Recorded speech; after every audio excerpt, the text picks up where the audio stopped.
in the name of the Lord Jesus. இன்னைக்கு உங்களை பார்க்கறது ரொம்ப சந்தோஷம். நிறைய வாலிப பிள்ளைங்க என்கிட்ட கேட்குற ஒரு வார்த்தை என்னன்னா, பைபிள் ஒரு வசனம் போட்டிருக்குது. 2 தீமோத்தேயு புஸ்தகம் 4ஆம் அதிகாரம் 2வது வசனத்துல இந்த வார்த்தை எழுதப்பட்டிருக்குது. எப்படி அப்படின்னா, சமயம் வாய்த்தாலும் வாய்க்காமல் போனாலும் திருவசனத்தை மிகவும் ஜாக்கிரதையாய் பிரசங்கம் பண்ணுன்ற ஒரு வார்த்தை போடப்பட்டிருக்குது.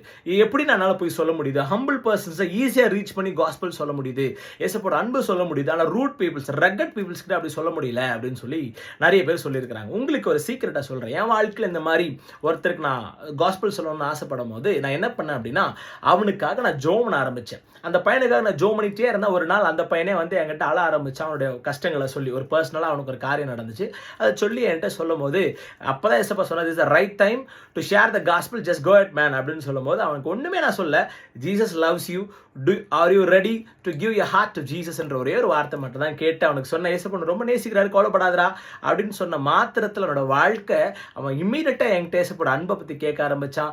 ஏசப்போடைய காரியங்களை தெளிவா சொல்ல எனக்கு அந்த இடத்துல கிருபை கிடைச்சு. அதை பார்த்து கொண்டிருக்கிற அன்பு வாலிப தம்பி, அன்பு வாலிப தங்கச்சியே, இப்படி ஒரு உங்களுக்கு யாருக்காவது சொல்லணும்னா ஃபர்ஸ்ட் நீங்க செய்ய வேண்டிய ஒரே ஒரு காரியம் என்னன்னா, அந்த ஆத்துமாக்காக நீங்க ஃபர்ஸ்ட் ஒரு பாரம், ஒரு கர்ப்ப வேதனை நீங்க பட்டீங்கன்னா நான் நம்புறேன், கண்டிப்பா ஆண்டவர் வந்து கரெக்டான நேரத்துல, ஏற்ற நேரத்துல அந்த மகனுக்கோ அந்த மகளுக்கோ சுவிசேஷத்தை சொல்றதுக்கு தேவையான ஒரு கீயை ஓப்பன் பண்ணி தருவாரு. நீங்க சொல்லலாம். தேங்க்ஸ் ஃபார் வாட்சிங் this. God bless you. See you all in next video very soon.